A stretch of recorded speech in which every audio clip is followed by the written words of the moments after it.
आप सभी को मेरा प्रणाम। मैं अवधेश त्रिपाठी अंत्योदय योगा के यूट्यूब चैनल में आप सभी का स्वागत करता हूँ। आज हम ध्यान के बारे में जानेंगे। ध्यान एक ऐसा विज्ञान जो जीवन में सामंजस्य स्थापित करता है। हमारे आंतरिक जीवन में और बहिरंग जीवन में, ये जो दो जीवन हैं, इन दो जीवन के बीच में जो कन्फ्लिक्ट, जो द्वंद्व होता है, उनमें सामंजस्य स्थापित करने की एक प्रक्रिया है। मित्रों, आज हम ये जानेंगे कि ध्यान करते कैसे हैं। ध्यान करने के लिए आज मैं 10 ऐसे टूल्स, 10 ऐसे प्रिंसिपल का डिस्कशन करूंगा जो ध्यान के लिए बहुत ही आवश्यक है। सबसे पहला महत्वपूर्ण चीज़ है स्थान का चयन। ध्यान किस स्थान पे करें? तो ध्यान किसी भी स्थान पे नहीं किया जा सकता है। ध्यान करने के लिए कोई देवालय बहुत अच्छा हो सकता है, कोई तीर्थ है बहुत अच्छा हो सकता है, हिमालय का कोई स्थान है बहुत अच्छा हो सकता है, नदी का कोई तट है बहुत अच्छा हो सकता है। अदरवाइज अगर आपके पास ऐसे स्थान नहीं है तो आपके घर का एक शांत कमरा जो खाली हो, जो चारों तरफ से जहाँ खिड़कियाँ हों, वहाँ पे बैठ के आप एकांत में ध्यान कर सकते हैं। अदरवाइज आप किसी तालाब, किसी नदी का कोई तट हो जहाँ किसी वृक्ष के नीचे भी बैठकर आप ध्यान कर सकते हैं। आप पीपल या बरगद के नीचे भी बैठकर ध्यान कर सकते हैं। तो ध्यान के लिए स्थान का बहुत महत्व है। कहते हैं कि जिस स्थान पर आप बैठते हैं उस भूमि के संस्कार, उस भूमि के जो गुण हैं वो आपके ध्यान के साथ कनेक्ट करते हैं। इसीलिए कुछ लोग स्तूप में बैठकर, कुछ लोग नदी किनारे बैठकर और कुछ लोग ऐसे उर्वर भूमि में बैठकर जहाँ हमारे महापुरुषों ने, जहाँ ऋषियों ने साधना की है, उस स्थान को दिव्य बताया गया। तो आप अपने स्थान का चयन बहुत महत्वपूर्ण है। स्थान का चयन करें कि हम किस जगह पे बैठकर हम ध्यान कर रहे हैं। दूसरा जो इसमें सबसे महत्वपूर्ण बात है, स्थान के बाद आता है, वो है श्वास प्रश्वास का। ध्यान कर रहे हैं तो आप जब स्थान का चयन कर लिए तो आपका श्वास प्रश्वास वो बहुत महत्व का रखता है। आपके जीवन में जितनी श्वास है उतना ही आपका जीवन है। लेकिन आप देखेंगे जीवन में हर कुछ रिदम में चल रहा है। आप कुछ खाते हैं तो आपका मुंह उसको लेता है, चबाता है, फिर आहार नाल उसे धीरे से नीचे पहुंचाता है, फिर पेट में जाता है, फिर पेट उसको डाइजेस्ट करके शरीर में पहुंचा देता है। वो भी एक पूरे चक्र में है। हमारी पृथ्वी और सूर्य की जो परिक्रमा चल रही है लगातार, वो भी एक रिदम में है, वो एक चक्र में है। आप देखिए जीवन में इस श्वास का एक रिदम है, एक चक्र है। हम जब चलते हैं तो एक रिदम में चलते हैं, इसका भी एक चक्र है। आप देखिए जीवन में हम कुछ भी करते हैं, चाहे नृत्य हो, चाहे संगीत हो, चाहे साधना हो, चाहे स्वाध्याय हो, चाहे साहित्य हो, जीवन के जितने आयाम हैं ये सारे रिदम में हैं और सारे ही एक संतुलन में हैं। तो हमारा श्वास प्रश्वास का संतुलन बहुत महत्व रखता है। अगर आपके श्वास प्रश्वास का संतुलन बिगड़ गया, महर्षि पतंजलि तो बहुत गंभीर होकर बोलते हैं कि बहुत सारी बाधाएं हैं योग मार्ग में। उन्होंने एक श्वास प्रश्वास को भी एक बाधा कहा है कि अगर आपका श्वास प्रश्वास बिगड़ गया तो आप ये जान लीजिए कि योग मार्ग में फिर आगे चलना मुश्किल हो जाएगी। तो आप क्या करें कि आप थोड़े देर तक, कुछ देर के लिए बिल्कुल शांत होकर बैठें, अपनी एकाग्रता को अपने नॉस्ट्रिल्स के भीतर जाने वाली श्वास प्रश्वास पर स्थापित करें और धीरे धीरे धीरे धीरे जैसे ही कोशिश करें कम से कम 10 मिनट तक ये अभ्यास करें, जिससे आपका श्वास प्रश्वास स्थित हो जाएगा। तीसरी बात है आपकी शारीरिक स्थिति। अगर आपको बैठने का अभ्यास नहीं है तो आप ध्यान आपके लिए मुश्किल हो जाएगा। इसीलिए कहते हैं महर्षि पतंजलि ने ये यम नियम के बाद आसन को रखा, प्राणायाम, धारणा, फिर ध्यान लेके आए। तो उन्होंने कहा कि जैसे जब हमारी आसनों की स्थिति, स्थिरम सुखम आसनम, जब हम किसी भी पोस्चर में स्थिरता और सुख के साथ बैठेंगे, चाहे 10 मिनट बैठें, 20 मिनट बैठें, 30 मिनट बैठें या घंटों बैठें, कितनी भी देर तक आप बैठें, आप उसमें स्थिरता और सुख का अगर अनुभव नहीं कर पा रहे हैं तो ये दिक्कत की बात है। इसलिए आपको हठ योग की कुछ ऐसे अभ्यास, कुछ ऐसे प्रैक्टिसेस करने की ज़रूरत है जिससे कि आप बैठें। इसके बाद श्वास, पहला चीज़ हो गया इस स्थान का चयन, दूसरा हो गया श्वास प्रश्वास पे नियंत्रण, तीसरा हो गया आपके आसन की स्थिति, चौथा जो हो गया ध्यान के बीच में आने वाली बाधाएं।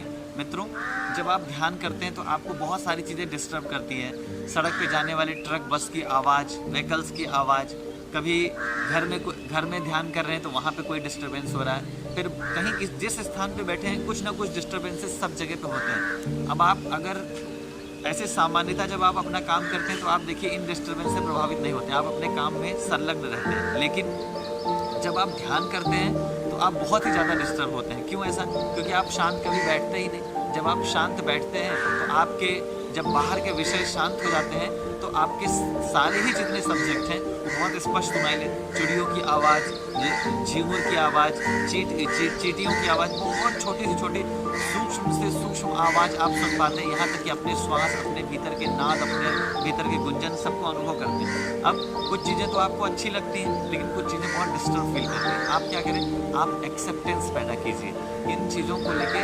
जो ये बाधाएं हैं इन्हें आप सीढ़ियों की तरह प्रयोग करें और इन बाधाओं पे धीरे धीरे चलकर और आप अपने ध्यान को अपना विषय बना लें। जैसे आप जहाँ रहते हैं, अगर वहाँ से ट्रेन गुजरती है लगातार, आप डिस्टर्ब होते हैं। लेकिन आप देखिए, जिन लोगों का घर ट्रेन के आसपास है, किसी रेलवे स्टेशन के पास है, उनको आदत हो जाती है और बहुत तेज़ी से ट्रेन गुजर रही है, लेकिन घर में अगर माँ ने आवाज़ दी तो उसको वो आवाज़ सुनाई देती है। लोग एक दूसरे से कम्युनिकेट करते हैं, आवाज़ सुनाई देती है। क्यों?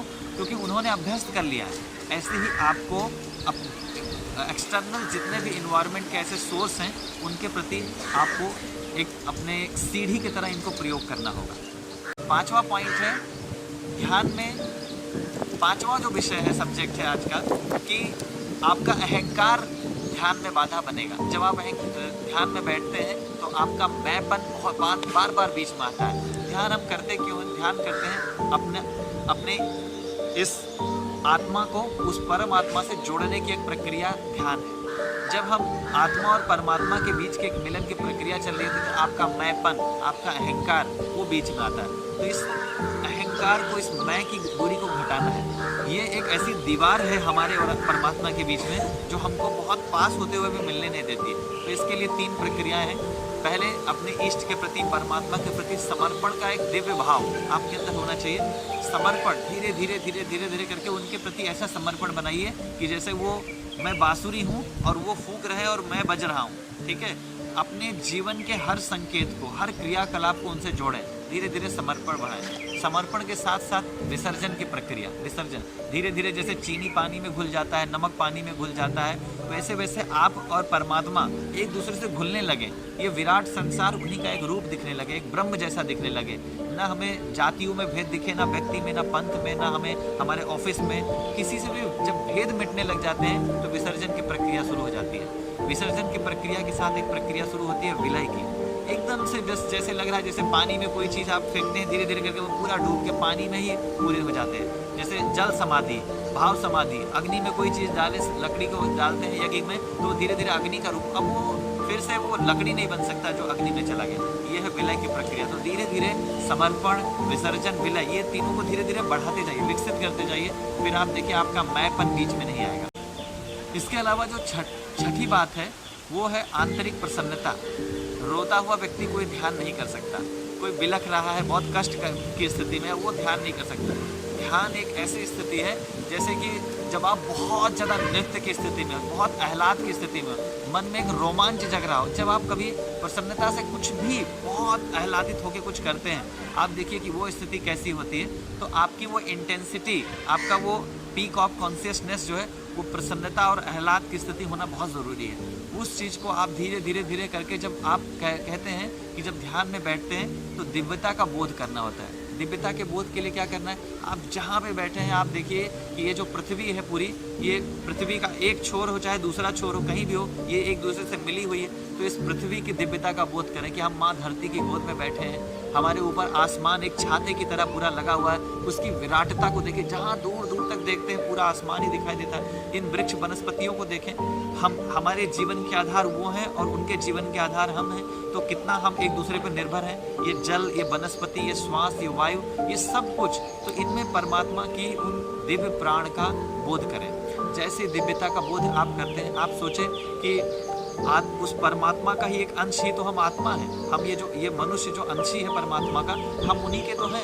तो उन्हीं का ही तो प्राण सब जगह पे फ्लो हो रहा है। हमारे कण कण में, रोम रोम में, सब जगह सब कुछ वही है। तो दिव्यता का बोध ध्यान के लिए बहुत महत्व है। आप जहाँ भी बैठें दिव्यता का बोध करें। आप जैसे ही दिव्यता का बोध करेंगे, आपके चारों तरफ एक पॉजिटिव इन्वायरमेंट, एक ऑरा ऐसा क्रिएट हो जाएगा जो आपको ध्यान की स्थिति में बांध कर बहुत अच्छे से बनाए रखेगा। काफ़ी देर तक आप बैठकर ध्यान का पूरा आनंद और पूरा लाभ ले पाएंगे। इसके अलावा जब आप ध्यान में बैठे हों तो अगला सूत्र जो है वो अपनी आँखों के ऊपर है। आप जैसे ही आंखें बंद कर लेते हैं तो ये आंखें हमारी ये बाहिर जगत को दिखाती हैं। हमें ज्ञान कराती है बाहरी जगत का। कोई चीज़ों को जब हम स्पर्श करते हैं, जब हम देखते हैं, उसको छूते हैं, तो आप जैसे ही आंखें बंद कर लेते हैं, ध्यान चूंकि विषय अंतर्मुखता का है, ध्यान चूंकि आंतरिक सामंजस्य का विषय, बाहरी सामंजस्य नहीं करना। आपको किसी को बदल कर आप शांति पाएंगे तो आप अलेक्जेंडर बन जाएंगे।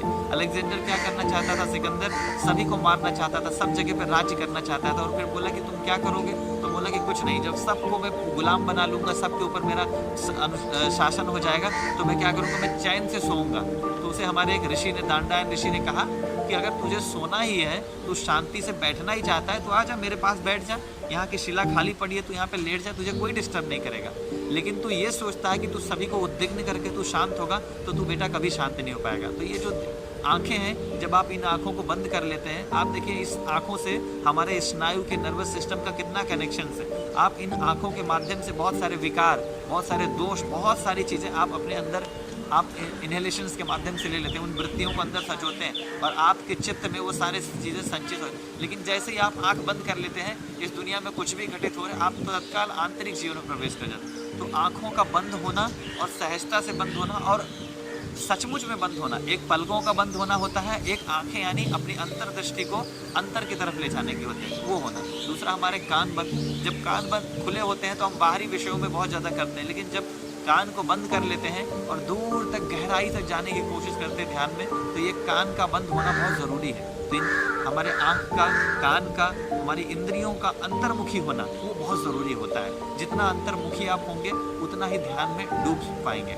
इसके अलावा एकाग्रता बहुत महत्वपूर्ण है। आपकी एकाग्रता, कोशिश करें कि ध्यान के पूरे समय आपके श्वास प्रश्वास पर ही बने हो, या जब आप दिव्यता का बोध कर रहे हो तो दिव्य वातावरण पे हो। इसके अलावा ध्यान में आहार का बहुत महत्व है। आहार, जैसे अगर आप सोचें आहार महत्व रखता है, हाँ बहुत महत्व रखता है।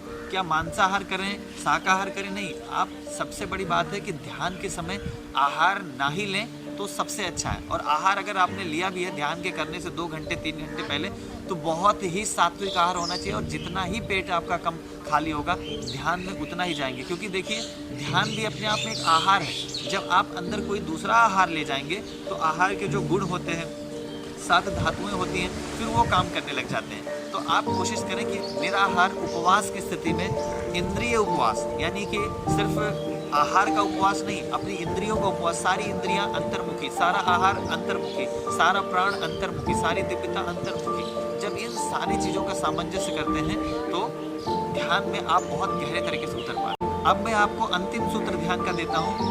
ध्यान सिर्फ 10 मिनट, 20 मिनट, 5 मिनट का नहीं। हाँ, आप प्रारंभ 5 मिनट से, 2 मिनट से, 10 मिनट से लेके घंटों तक कर सकते हैं, लेकिन ध्यान को अपने जीवन का एक बहुत महत्वपूर्ण हिस्सा बनाइए। क्यों? जब आप गाड़ी ड्राइव कर रहे हैं तो आप बहुत ध्यान से करते हैं। जब आप चबा रहे हैं, कुछ खा रहे हैं, तो बहुत ध्यान से खाइए। जब आप किसी से बात कर रहे हैं तो पूरी मस्ती से बात करिए, पूरा आपका पूरा हिस्सा इन्वॉल्व होना चाहिए। जब आप किसी सौंदर्य को देखें तो पूरा डूब कर देखें, जब आप अपने को देखें तो पूरा डूब कर देखें। तो ध्यान आपके जब 24 घंटे का पूरा एक हिस्सा जीवन का बनता है, तो आपका पूरा जीवन एक दिव्य सामंजस्य की तरफ स्थापित होता है। तो जीवन के बाह्य सामंजस्य से आंतरिक सामंजस्य की ये जो विधा, ये जो विज्ञान है जो हमारे ऋषियों ने दिया। अब भगवान शिव को देखिए, हमेशा ध्यान में बैठे हुए हैं, तो क्या शिव जी अपना काम नहीं करते? नहीं, शिव जी अपना पूरा काम कर रहे हैं, सब डूब के करते हैं। भगवान श्री कृष्ण को देखिए, गीता में अर्जुन को जीवन का हर वो रहस्य बता रहे हैं, लेकिन मुस्कुरा रहे हैं। अंदर का उनका ध्यान अशांत नहीं हो रहा है। कोई कैसा भी व्यक्तित्व उनके सामने आ रहा है, लेकिन वो उसमें पूरा डूब के कर रहे हैं। आप सभी लोग ध्यान के स्थिति में बहुत गहरे उतरें, आपके जीवन में सामंजस्य स्थापित हो, ऐसी प्रभु से प्रार्थना। ओम शांति शांति शांति। हमारे YouTube चैनल अंत्योदय योगा को सब्सक्राइब करें और बेल आइकन ज़रूर दबाएं, ताकि योग सभी के लिए सर्वसुलभ और कल्याणकारी सिद्ध हो सके।